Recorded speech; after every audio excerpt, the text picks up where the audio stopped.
A lot of people are miserably married, Yeah. or they're satisfactorily married, but they're not happily married.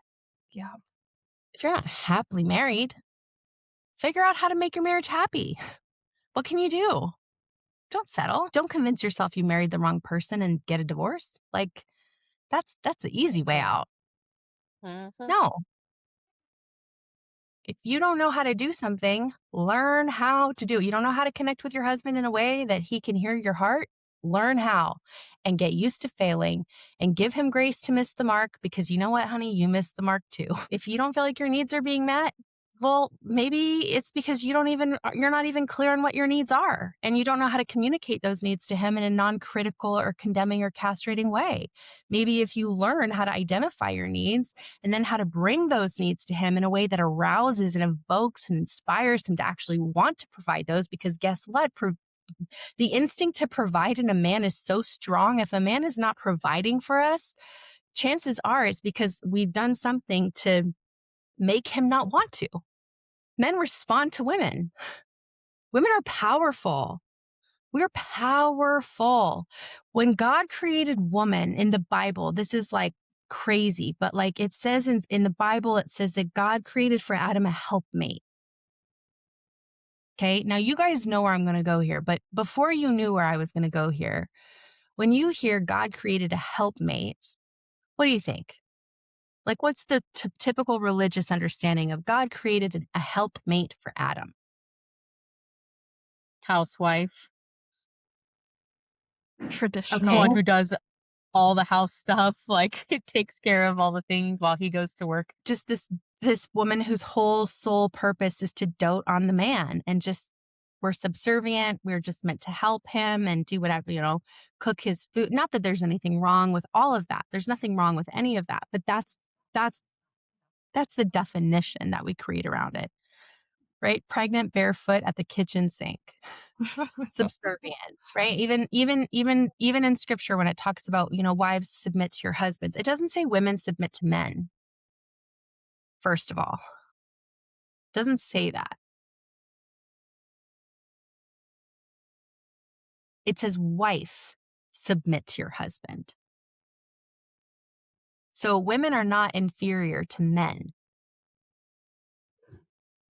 But in a familial context, there has to be one person that's ultimately held responsible for the well-being and direction of the family unit. You can't have multiple leaders. They're always, in any organization, there's only one CEO, Mhm. right? Because there's one person that at the end of the day, A, has to make the hard choices and B, is going to be held accountable for those hard choices. And so in God's divine design of marriage, he says, wives, submit to your husbands. But that doesn't mean be subservient. That doesn't mean that you're not a powerful person. It doesn't mean that you're not co-leading in some way. It doesn't mean that you don't have your own strength to bring to the equation. It just means that you bring your strength, you bring your take on things, you bring your point of view, you bring your needs, you bring your intuition, you bring all of that to your husband, and then you submit it to him. You trust him to make the best decision for the family and the direction the family is going, and that he's ultimately accountable to the Lord for it, and that you can ultimately trust the Lord even if you can't trust your husband. But it's not Yeah. about women being inferior. It's not about women being obedient to their husbands. What? No. It's not about a slave master relationship. It's not about being property or being owned by a man. All of that was the religious infiltration. None of that was God's original divine design. So when you go back to Genesis and it says that God created a helpmate for Adam, the original Hebrew words there is two words, Ezer Kenegdo. And those two words, Ezer Kenegdo, are found 21 other times in scripture. And every other time those two words are found in scripture, it's to describe God himself. Wow. So if God is using self-descriptive words, God is Israel's Ezer. God is Israel's Ezer Kenegdo. Ezer Kenegdo is It's one way that you can describe the Ezer Kenegdo is it's a strength and a support that can come through for you in a way that no one and nothing else can. Strength, rescue, beside you, coming along beside you. I heard a rabbi teach on this one time, and he said God created woman as the Ezer Kenegdo, and a woman's role in a husband's life is to stand beside him and strengthen him and rescue him, and help him move in the direction God is calling the family forward in. But also, it can be an opposing power in a man's life. I will oppose you if you're not going in the direction God has for us. I will stand beside you, or I will come against you. That's what an Ezer Kenegdo does. It's not this subservient, whatever you want, honey. You can abuse me. I'll just take it because I'm submissive. No. An Ezer Kenegdo is powerful.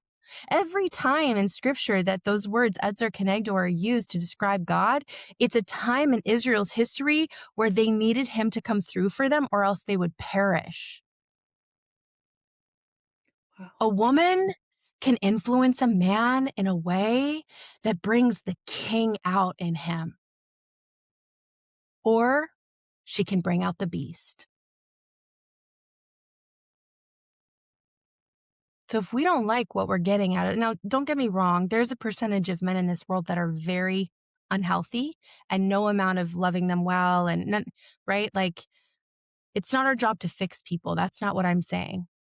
But I'm saying your average, healthy, well-meaning, good-hearted man and your average, well-meaning, good-hearted woman, we can come together in a way that really complements one another and brings the best out of each other, or we can come together in a way where we're combating each other and we're bringing out the worst.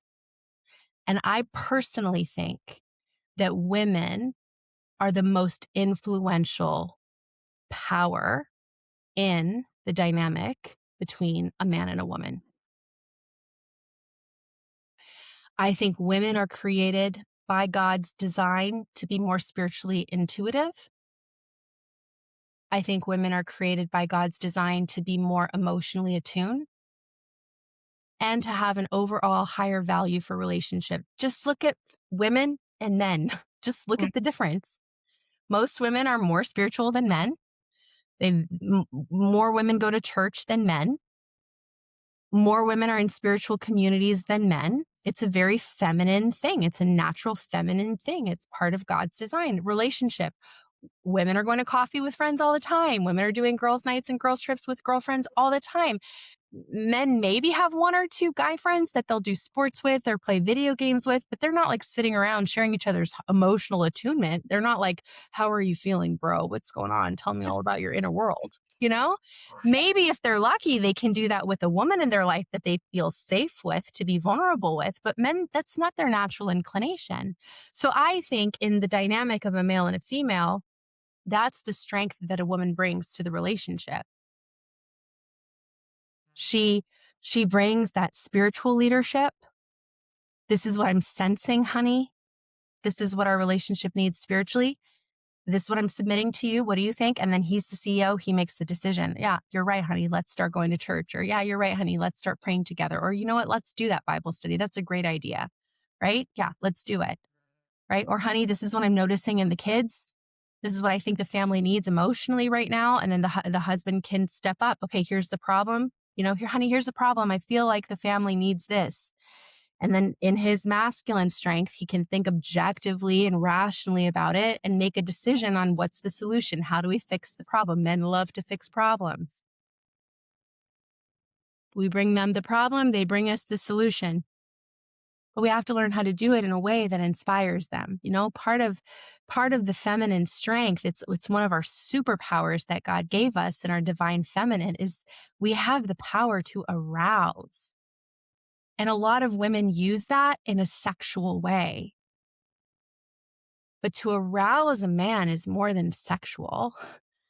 It's like what I said, you can arouse the king out of him. You can inspire him in ways that nobody else can. But we have to learn how to relate with them in a way that arouses the best out of them and not the beast out of them, not the worst out of them. And unfortunately, our society, especially since the feminist movement, we've been castrating men. We've been disrespecting men. We've been cutting them off. We've been telling them we don't need them, and they need to be needed. They need to feel like they're winning. They need to feel like they're heroes. It's how God created them to be. So, yeah, we can all live on a hippie commune without men and do IVF and do all that stuff, but gosh, we're just getting further and further away from heaven if we do. And I don't know about you, but I want to be a part of bringing heaven to earth.